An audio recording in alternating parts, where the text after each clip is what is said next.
中国农民工大战德国400斤钢铁侠，堪称真男人之间的顶级对决。现场主持人朱丹也震惊不已。中国农民工就是河南拳王阎锡波，他在没有比赛的时候就回河南老家种地务农。他朴素的外边迷惑了一众前来挑战的拳手。别看他表面朴实无华，但是你绝对想象不到他的拳头有多重，曾经在一拳打出了将近500公斤，惊呆了主持人和现场所有人。在一场中日比赛中，开局6秒 KO 对手，一拳击碎小日本的下巴和打掉了他5颗牙齿，还缝了30针，彻底震惊了现场观众和裁判。那一拳也给小日本打出了心理阴影，因此他获得了昆仑决最快 KO 纪录的拥有者，还在一场中日比赛中仅用11分钟 KO 对手，还获得了抗日奇侠的称号。如此凶猛的拳法令对手闻风丧胆，就是如此凶猛的人，还有人竟敢挑衅他，说他除了岁数大点别的没有什么本事。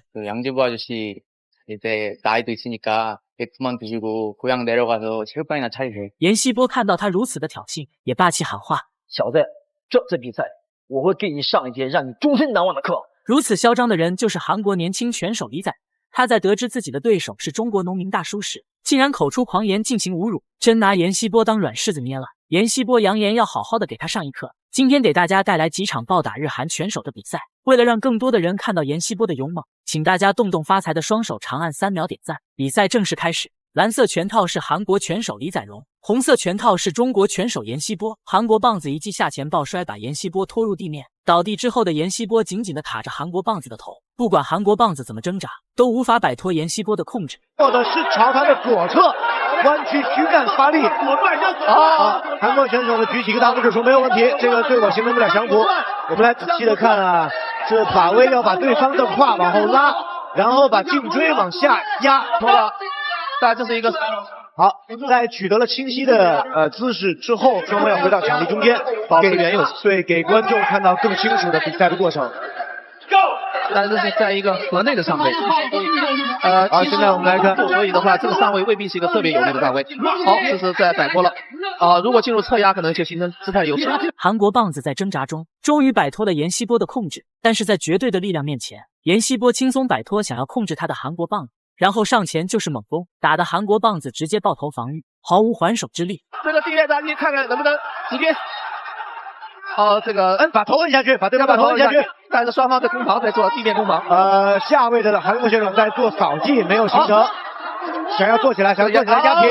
阎锡波这个有力，可以地面扎击，这是最有力的地面扎击了。地面扎击，这有可能直接这个裁判可能说出比赛，如果是有可能没有办法做防守了。眼看韩国棒子要被打死。裁判紧急上前终止比赛。此时的韩国棒子躺在擂台上，完全没有了赛前的嚣张，一动不动，双目无神，最后被抬着下擂台。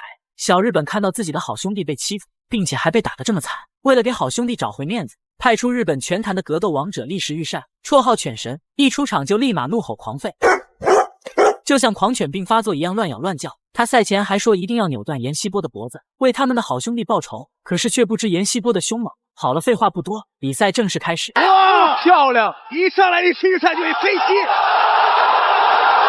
发生了什么？刚眨了下眼，比赛就结束了，这也太快了吧！小日本到死也想不到会被阎锡波秒杀。阎锡波兴奋地跳上围绳，狂呼去庆祝。经过医护人员检查，小日本被阎锡波一拳打碎下巴，还被打掉5颗牙齿。现在医生正在给他处理伤口。自认为亚洲第一的小日本，没想到被中国农民工6秒 KO， 而且还被打碎下巴和打掉5颗牙。可以说是全程的慢镜头回放。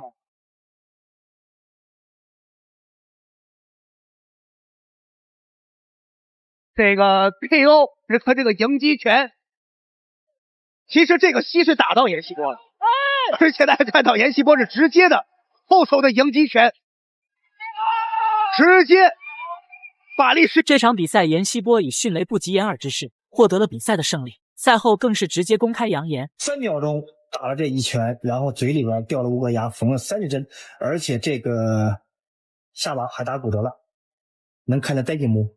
过瘾不？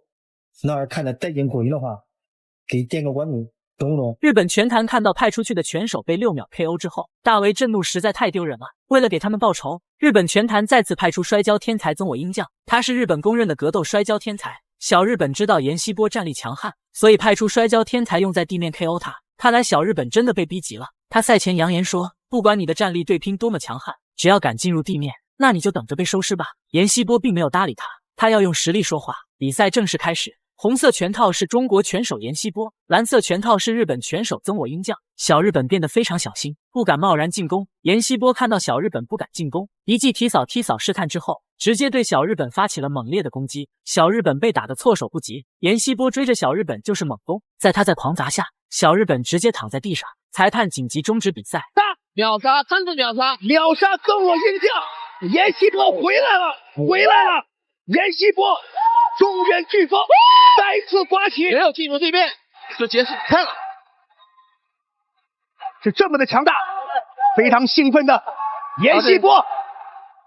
这个比赛派的出乎意料，也是非常有感触。之前岩西波确实是有一段时间的这个状态下滑呀。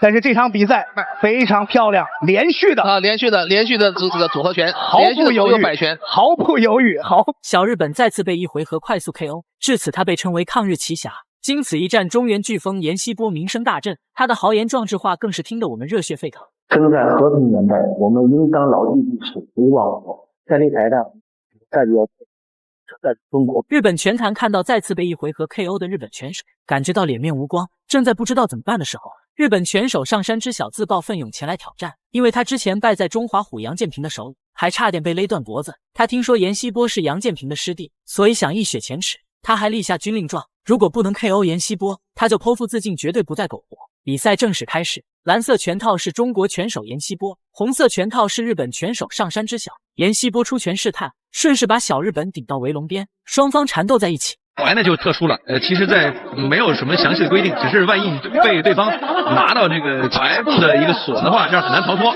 因为它摩擦力会更大。尤其是这个东欧系、桑博系的选手，特别喜欢在对方这个腿部、膝部以下做控制。提个脸，使劲提个脸。龙边这个日本选手是抱了一个单腿，然后把岩西波顶在龙边，但是岩西波呢就连续这个打击，力量很重，就我们这边能听到砰砰在作响啊。是。好的，这是防摔做的不错，两腿往后支撑，不让对手能够抱住，在这个位置进行连续的击打。对手现在在这个位置，对，这样即便是抱到了岩西波的单腿，因为他双腿这样一个位置的话很难发力，他在这个位置以后啊，只要这个位置以后才能有可能发力，刚刚的位置很难发力的。然后利用自己的力量，慢慢。双方进入地面缠斗，小日本紧紧地抱着岩西波的大腿。不管岩西波怎么攻击，就是不松手，就像狗皮膏药一样紧紧地粘在他的身上。但是还是很有力的一个选手啊。连续缠斗，我们看他刚才将自己脑袋的位置从岩西波的腹部移到了岩西波的大腿外侧。